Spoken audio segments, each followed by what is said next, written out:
Hello, আসসালামু আলাইকুম। আমি রন ইসলাম, হেক্সা অনলাইন কলেজ থেকে তোমাদেরকে জানাচ্ছি আন্তরিক শুভেচ্ছা ও স্বাগতম। আজকে আমরা অবচয়ের পার্ট 3 নিয়ে আলোচনা করব। পূর্ববর্তী ভিডিওতে আমি দেখিয়েছিলাম কিভাবে সরলরৈখিক পদ্ধতিতে অঙ্ক করব এবং তার পূর্ণাঙ্গ একটি সলিউশন অর্থাৎ ক, খ, গ এরকম একটি অঙ্ক দেখিয়েছিলাম। আজকে আমি দেখাবো ক্রমহ্রাসমান জের পদ্ধতিতে প্রশ্ন আসলে কিভাবে আনসার করতে হয় আর তার প্রশ্নগুলো কি হয় সে সকল। অবশ্যই ভিডিওটি দেখার আগে তুমি সাবস্ক্রাইব করে রাখবে এবং সর্বোচ্চ শেয়ারের ব্যবস্থা করবে। ওকে, তাহলে তোমরা একটু খেয়াল করো যে আমার সাদা পেপারে প্রশ্নটি দেওয়া আছে, তোমরা সেই প্রশ্নটি একটু খেয়াল করো। আমার হাতেও প্রশ্নটি আছে, আমি এখান থেকে পড়ছি, তোমরা ওইখানে একটু খেয়াল করার চেষ্টা করো। দেখো, লেখা আছে 2020 সালের 1 জানুয়ারি তারিখে কাজী অ্যান্ড সন্স 1 লক্ষ টাকা দিয়ে একটি মেশিন ক্রয় করে। ঠিক আছে, মেশিনটির পরিবহন ও সংস্থাপন বাবদ 12,000 টাকা ব্যয় নির্বাহ করা হয়। আয়ুষ্কাল হচ্ছে 10 বছর। ঠিক আছে, তারপর ভগ্নাবশেষ মূল্য দেয়া আছে 10,000 টাকা। এই ছিল আমার অঙ্ক। প্রশ্নে বলা হয়েছে কাজী অ্যান্ড সন্স প্রতি বছর 31 ডিসেম্বর তারিখে তার হিসাব কাল শেষ করে। তাহলে করণীয়তে বলা হয়েছে ক, ক্রমহ্রাসমান জের পদ্ধতিতে অবচয় হার নির্ণয় করো। খ, 3 বছরের বার্ষিক অবচয় দেখাও ক্রমহ্রাসমান জের পদ্ধতিতে। গ, প্রয়োজনীয় জাবেদা দাখিলা দেখাও। তাহলে এখন আমি ক নম্বর প্রশ্নটি সলভ করছি। সবাই মনোযোগ সহকারে দেখবে এবং খাতা কলম নিয়ে নোট করে রাখবে। ক্রমহ্রাসমান জের পদ্ধতিতে অবচয় নির্ণয় করতে বলা হলে আমরা জানি তার সূত্রটি হচ্ছে অবচয় her is equal to 100/n × 2। ঠিক আছে, কারণ এটা হচ্ছে দ্বিগুণ হার পদ্ধতি। ক্রমহ্রাসমান জের পদ্ধতির অপর নাম হচ্ছে দ্বিগুণ হার পদ্ধতি, সেজন্য আমরা 2 গুণ দিয়েছি। তাহলে 100 উপরে আর n এর মান হচ্ছে 10, কারণ n মানে হচ্ছে বছর। দেখো তোমার আয়ুষ্কাল দেওয়া আছে কত, 10 বছর প্রশ্নে, আর একটু 2, তাহলে হচ্ছে আমার বের হবে 20%, অর্থাৎ 20%। এই ছিল আমার প্রথম প্রশ্ন। এখন আমি চলে যাচ্ছি খ নং প্রশ্নের সলিউশনে, অর্থাৎ 3 বছরের বার্ষিক অবচয় ক্রমহ্রাসমান জের পদ্ধতিতে দেখাবো। এখন দেখো, আমার যদি ক্রমহ্রাসমান পদ্ধতিতে অবচয় নির্ণয় করতে বলা হয় তাহলে প্রথমেই হচ্ছে তুমি এরকম একটি ঘর এঁকে নেবে। ঠিক আছে, কয় বছর বলা হয়েছে, আমাদের প্রশ্নে বলা হয়েছে 3 বছরের জন্য অবচয় নির্ণয় করো। তাহলে 2020, 21, 22 এই হচ্ছে বছর। সম্পদের প্রাথমিক মূল্যটা হচ্ছে প্রারম্ভিক মূল্য, এইখানে তুমি তোমার একটা প্রারম্ভিক মূল্যের ঘর করবে। তারপর হচ্ছে হার, অর্থাৎ অবচয় হার কত হারে অবচয় হচ্ছে, হারের একটি ঘর দিবে। তারপর এই দুইটা প্রারম্ভিক মূল্য আর হার গুণ করলে যেই টাকা হয় সেটাকে বলি আমরা অবচয়। এইখানে বসিয়ে দিবে। বসানোর পর হচ্ছে প্রারম্ভিক মূল্য থেকে অবচয় বাদ দেওয়ার পর যা থাকে সেটাকে বলবো আমরা সমাপনী মূল্য। ঠিক আছে, আমি একটু দেখাবো তোমাদেরকে। এটা ধরো 1, এটা 2, এটা 3, এটা হচ্ছে 4। ঠিক আছে, ওকে, একটু দেখো। তাহলে আমার প্রশ্ন একটু তাকাই আমরা। প্রশ্ন ছিল যে আমি একটি সম্পদ কিনেছি কত টাকা দিয়ে, মেশিনটি 1 লক্ষ টাকা দিয়ে, যার পরিবহন ও সংস্থাপন বাবদ ব্যয় হয়েছে 12,000 টাকা। আর ছিল কি ভাইয়া, ভগ্নাবশেষ মূল্য 10,000 টাকা। এখন আমি কি ভগ্নাবশেষ মূল্য বাদ দিব কি দিব না? আমরা জানি আমাদের পূর্ববর্তী ভিডিওতে আমরা বলেছিলাম ক্রমহ্রাসমান জের পদ্ধতিতে সম্পদ থেকে ভগ্নাবশেষ মূল্যকে বাদ দিতে হয় না, কারণ ক্রমহ্রাসমান জের পদ্ধতি ভগ্নাবশেষ মূল্যকে বিবেচনায় আনে না অথবা নেয় না। তাহলে আবার সম্পদের প্রারম্ভিক মূল্য ধারায় 1 লক্ষের সাথে শুধুমাত্র 12,000 যোগ করে দাও, 1,12,000। আর আমরা একটু আগে দেখলাম ক নম্বর প্রশ্নে আমরা অবচয় হার নির্ণয় করেছি 20%। ঠিক আছে, এখন এটার 20% কত, 24,000। তোমরা একটু ক্যালকুলেটর করো, ক্যালকুলেটর না করলে কিন্তু তোমরা পারবে না। তাহলে সমাপনী মূল্যটা কত একটু দেখো ভাইয়া। এই যে প্রারম্ভিক মূল্য, এইখান থেকে তুমি বার্ষিক অবচয়টা বাদ দিবে, অর্থাৎ 1 থেকে 3 বাদ দাও। আমি এখানে একটু লিখে দিচ্ছি 1 - 3 বাদ দিলে যে টাকাটা থাকে সেটাকে বলি আমরা সমাপনী মূল্য। তোমরা অবশ্যই ক্যালকুলেটর ইউজ করবে, ঠিক আছে? কত হয় দেখো, 88,000, ঠিক আছে, এই টাকাটা হয়। তাহলে দেখো আমার 88,000 টাকা হলো কি সমাপনী মূল্য। এখন 2020 সালের জন্য এই 88,000 টাকা হচ্ছে আমার সমাপনী মূল্য, কিন্তু এই যে 88,000 টাকার সম্পত্তি যখন নাকি হচ্ছে আমি 2021 সালে ইউজ করব, তখন কিন্তু সেটি হচ্ছে কি আমার প্রারম্ভিক। তাহলে 88,000 টাকাকে তুমি আবার 2021 সালে নিয়ে এসো। অবচয় হার হবে কত ভাইয়া? যেটা আছে সেটাই থাকবে 20%।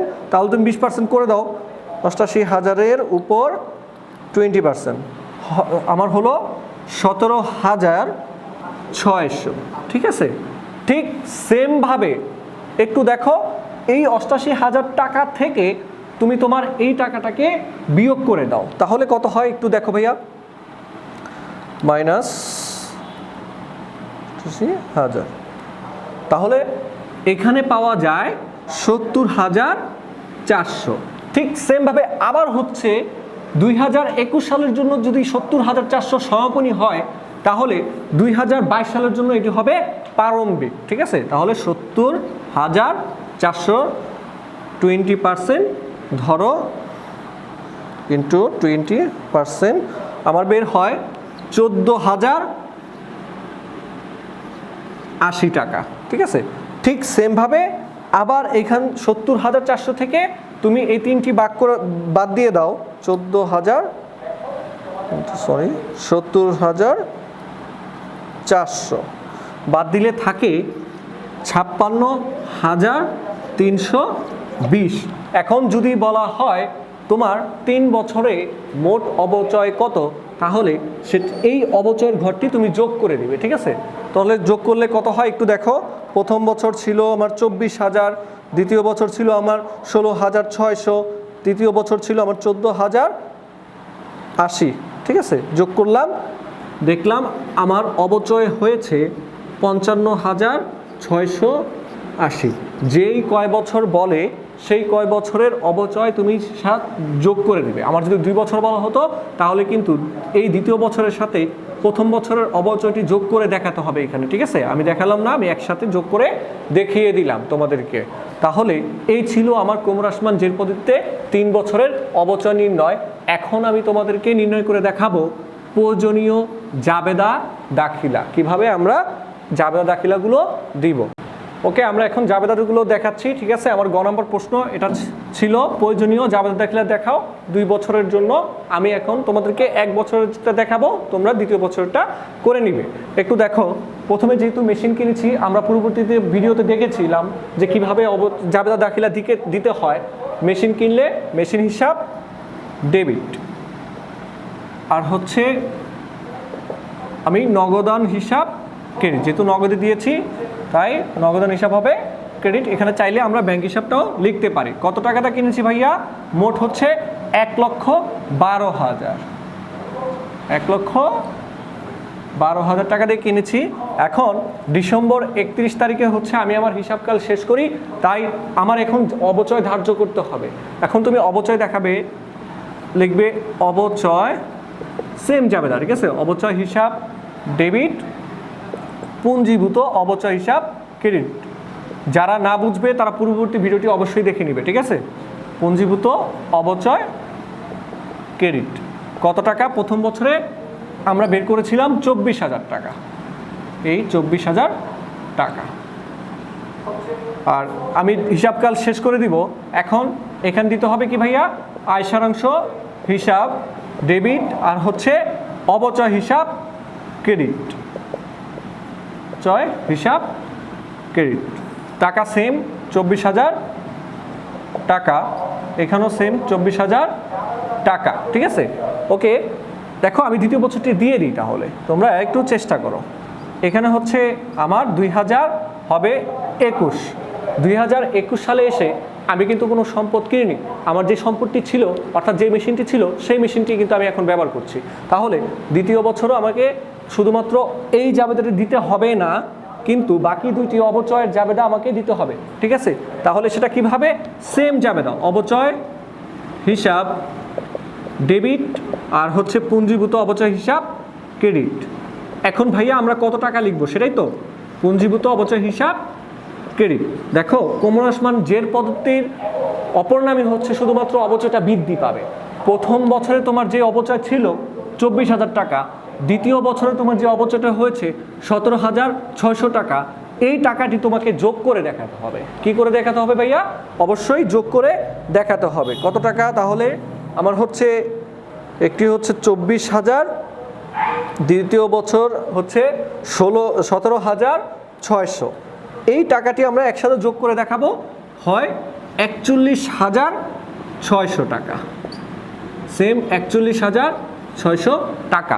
এখন আবার হচ্ছে কি করতে হবে আমাকে? হিসাবকাল শেষে এই অংশ, এই অবচয় খরচ হিসাবটিকে আমাকে বন্ধ করে দিতে হবে সমাপনী দাখিলার মাধ্যমে। তাহলে আমাকে লিখতে হবে কি? সেম আয় সারাংশ হিসাব ডেবিট, অবচয় হিসাব ক্রেডিট। তোমরা একটু কষ্ট করে এখানে লিখে নাও নিচে, আমি এখানে দেখাচ্ছি তোমাদের। জাবেদাটা কি হবে ভাইয়া? আয় সারাংশ হিসাব ডেবিট, অবচয় হিসাব ক্রেডিট, এই যে এই অংশে, ঠিক আছে?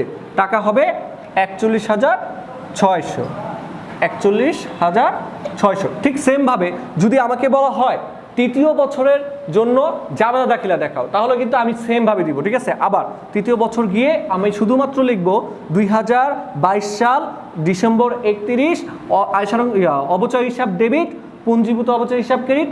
নেক্সটে লিখব আয় সারাংশ হিসাব ডেবিট আর হচ্ছে অবচয় হিসাব ক্রেডিট। আর টাকার অংশ হবে এই টাকার সাথে তোমার এই যে তৃতীয় বছর যে অবচয়টি হয়েছে মোট, অর্থাৎ আমি যোগ করে দিয়েছি 55,680, যেটি যোগ করে দিয়েছিলাম সেই টাকাটি, ঠিক আছে?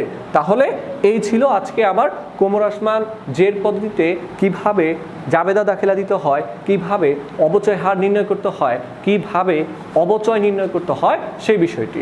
যদি আমার ভিডিওটি ভালো লাগে তাহলে অবশ্যই কিন্তু চ্যানেলটি তোমরা সাবস্ক্রাইব করবে এবং তোমাদের কলেজের যত বন্ধু বান্ধব আছে সবাইকে একটু বলে দিবে। একটা হ্যাক্সার নাম, হ্যাক্সা অনলাইন যে কলেজ আছে সেই কলেজের নামটি তোমরা সর্বত্র ছড়িয়ে দিবে, ঠিক আছে?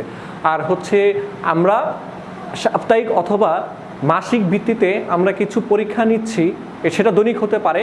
এইচএসসি হিসাব বিজ্ঞান মডেল টেস্ট, এই মডেল টেস্টটি দেওয়ার জন্য তোমরা চাইলে আমাদের ইউটিউব ডিসক্রিপশনে লিঙ্ক দেওয়া আছে, ফেসবুক পেজ হ্যাক্সা অনলাইন কলেজ, এখানে এসে তোমরা পরীক্ষায় অংশগ্রহণ করতে পারো।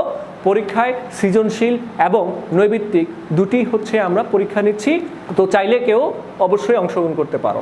ধন্যবাদ।